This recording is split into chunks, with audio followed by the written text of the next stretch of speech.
¿Cómo están? Tarde, noche para mí. Este, Les comento que hoy, estuve con la convocatoria del proyecto de investigación, por eso no pude grabarles, asistir de manera sincrónica a la clase que estaba estipulada para hoy. Por eso les grabo este video, que de alguna manera intenta reemplazar esa clase que no tuvimos. Em, Además tuve tiempo de hacer un presi. Después de la convocatoria me senté y les hice como un pequeño presi para hablar de los sistemas económicos, ¿sí? Cuando hablamos de sistemas económicos, tanto en el libro de Mochoni Becker como en el libro de Pérez Henry sobre microeconomía, el- lo que, lo que se trata cuando hablamos de sistemas económicos es responder a las preguntas de qué producir, cómo producir y para quién producir. Esas son las preguntas que intenta responderse una sociedad eh, cuando define de alguna manera qué tipo de sistema económico va a desarrollar. Acá me equivoqué y fui de adelante para atrás. Ahí está, ahora sí. Bien. eh, la idea es que, existen diferencias notables que permiten justamente establecer eh, ¿no? tipologías de sistemas económicos. Por lo menos en la modernidad, en la actualidad, conocemos tres tipos de sistemas económicos. Pero ¿qué es un sistema económico? Bueno, es esto, ¿no? Es la forma en que la sociedad se organiza, en que las relaciones de los individuos, las relaciones económicas de los individuos se organizan para dar solución a estos problemas y a estas preguntas que vimos antes, ¿no? Digamos, existen tipos puros de sistema económico, es decir, hay una tipología como ideal de lo que sería un sistema económico, y después lo que tenemos en los distintos países, en las distintas experiencias de cada una de las sociedades, son de alguna manera los ejemplos prácticos que responden de mayor o menor medida a ese tipo ideal, a esa construcción analítica de sistema económico. Es decir, lo que no significa que se encuentren de manera pura en la práctica un sistema económico que coincida totalmente con la categoría teórica. Entonces, ¿qué sería? Es una forma en que la sociedad se organiza para responder estas preguntas. ¿Qué producir? Que alude a qué tipo de bienes y servicios vamos a producir, en qué cantidad, con qué objetivo vamos a producir esos bienes y servicios. ¿Cómo producir? Es decir, cómo van a ser las relaciones laborales para producir esos productos, eh, con qué tipos de empresas, quién va a controlar esas empresas, eh, y de nuevo, ¿no? Pensando en cuáles son los objetivos. Y por último, ¿para quién producir? Esto es lo más importante, ¿no? Con quién se va cómo se va a distribuir esa producción, cómo van a circular esas mercancías, eh, quién las va a recibir, quién no, ¿sí? Entonces, fíjense, todas estas preguntas, si bien tienen que ver en última instancia con tomas de decisiones económicas, están fundamentadas en criterios políticos. Por eso Zayat dice en el libro que leímos, ¿se acuerdan? Para el primer foro, eh,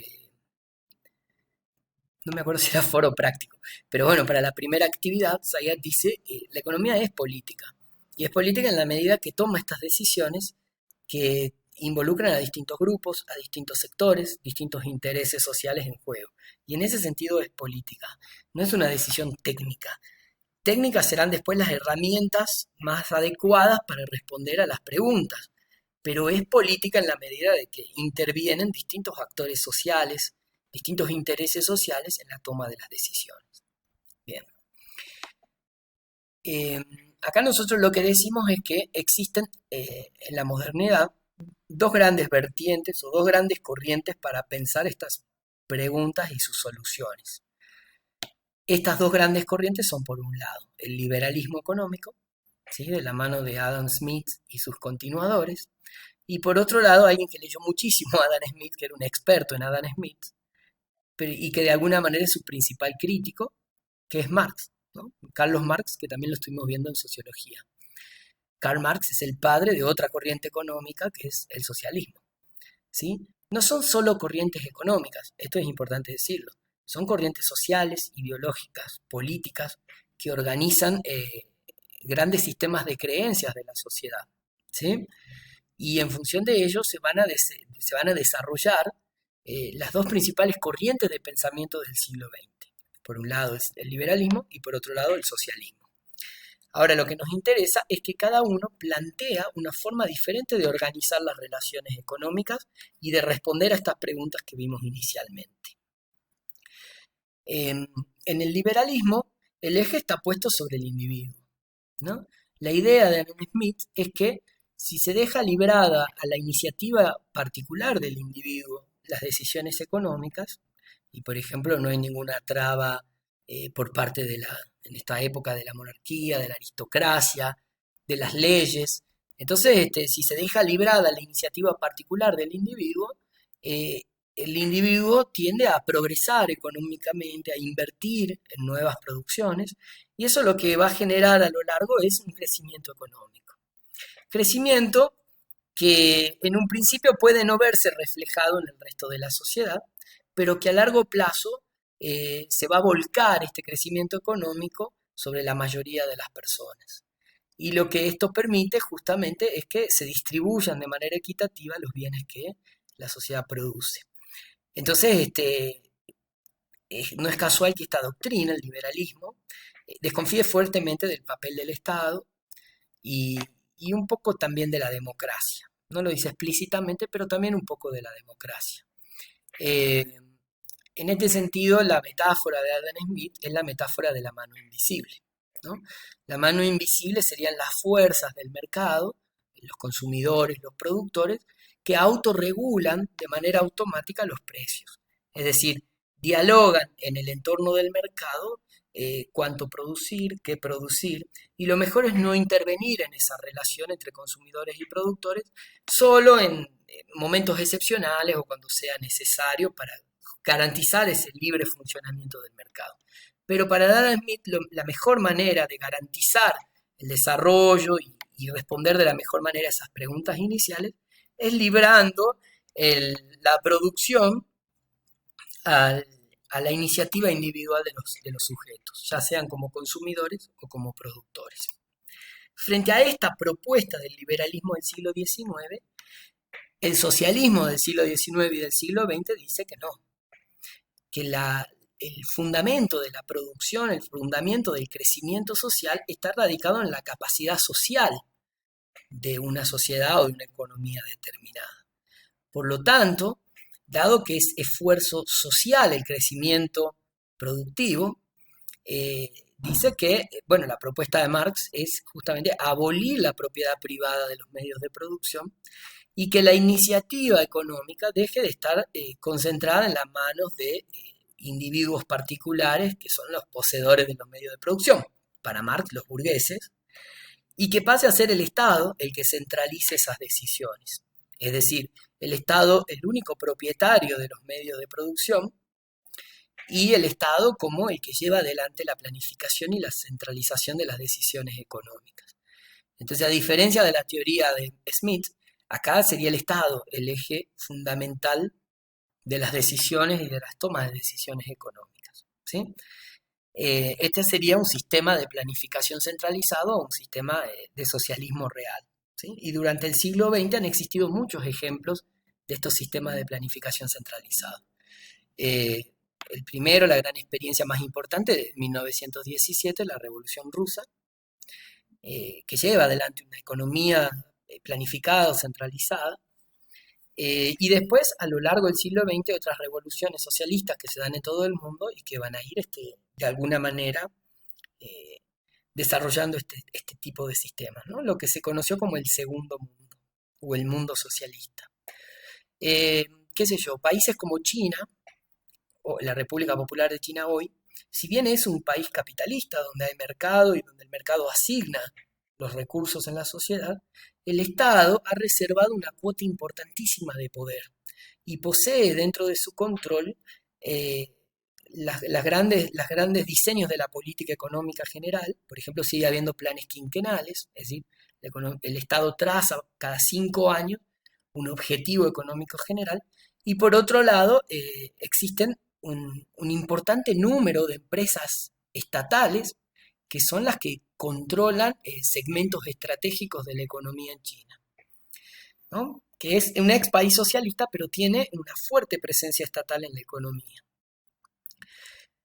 Eh, bueno, lo que les comentaba, en la economía de mercado, a diferencia de la economía centralizada, la toma de las decisiones y y de alguna manera del rumbo económico de la sociedad está definido por la libre concurrencia de oferentes y demandantes, que en función de sus intereses van fijando el precio de los productos en un acuerdo, ¿no? Un acuerdo virtual que se da en el mercado y que va regulando de alguna manera lo que se produce, cuánto se produce, para quién se produce, por qué se produce. Eh, Cuando se le pregunta a Smith, entonces finalmente, ¿quién regula el funcionamiento del mercado? Él dice, son estas mismas fuerzas sociales las que regulan, ¿no? Casi como una imagen de la mano invisible, ¿no? Que es una mano que no se ve, algo que no existe, pero que está representado por, por la intencionalidad, por las decisiones de los productores y los oferentes en libre concurrencia. Cuando vimos, ¿se acuerdan?, el flujo circular de la renta o el flujo económico de la economía, estábamos viendo el flujo de la economía dentro de una sociedad capitalista, de una sociedad de mercado. Porque en una sociedad, en una sociedad socialista, en una economía socialista, en realidad empresas y hogares están de alguna manera determinados sus funciones por el Estado. El Estado tendría acá una participación superlativa, ¿no? Totaliza todo el sistema productivo de circulación y de distribución de las mercancías. Ahora, ¿qué ocurre en la mayoría de los países del mundo? Bueno, la mayoría de los países del mundo están en una situación intermedia, lo que se conoce como economías mixtas. Y yo les había dado un ejemplo de cuáles eran las economías mixtas más importantes del planeta, ¿no? Es decir, que llevan esta idea de la intervención estatal y al mismo tiempo la existencia de un mercado a su máximo nivel. Y que además regulan y protegen fuertemente, intervienen fuertemente en esa dinámica de mercado. ¿Por qué? Porque son países que entienden que una de las consecuencias principales del capitalismo, si bien es la de generar una enorme cantidad de riquezas, también genera un número impresionante de desigualdades sociales. Y estas desigualdades son cada vez más amplias. Entonces, los países eh, que mayor carga tributaria tienen, que mayor presencia del Estado tienen en las decisiones económicas, suelen ser los países con, no los más ricos necesariamente, pero sí los que tienen mejores indicadores sociales a nivel internacional. Yo les había mostrado, hay un índice de países donde la gente vive más feliz, ¿no? Y estos países, fíjense, tienen sistemas de regulación del trabajo y de los derechos laborales muy fuertes. Le había dicho el caso de Dinamarca. Bueno, Dinamarca ofrece 52 semanas de licencia por maternidad pagada. O el caso de Suecia, donde las familias cuentan con 480 días de licencia y 90 de estos días son reservados para cada padre. Es decir, por lo que son licencias intercambiables entre padre y madre. Además, digo, contempla la cuestión del género dentro de, de las licencias, ¿no? Lo mismo pasa con Noruega, con Canadá, con Países Bajos, con Finlandia, que son los países que mejores performance tienen en términos de indicadores sociales, ¿sí? Es decir, en términos de desigualdad social, de pobreza, de problemas con las infancias por temas alimenticios, son los que mejor cubiertos tienen esas cuestiones, ¿sí? Analfabetismo, mortalidad infantil por causas evitables. Entonces, eso es lo que vemos en el video de Klicksberg y es lo que van a tener que trabajar con esta característica, con estas categorías de países mixtos, que son los que mejor han sabido congeniar la iniciativa de la libre empresa, de la economía de mercado, y a la vez una economía fuertemente regulada y revisada por el Estado, en función de que se cumplan determinados parámetros sociales, ¿no? Porque entienden que la economía es un fin para el cumplimiento de los objetivos sociales de esa población. Así que bueno, acá lo dejamos, me parece que por acá estamos bien y espero que no tengan dificultades para hacer esa actividad que tienen que hacer sobre sistemas económicos. Cualquier cosa, la, el foro de consultas por cualquier consulta o duda que tengan sobre este tema. Les mando un saludo grande y que tengan un buen fin de semana. Hasta luego.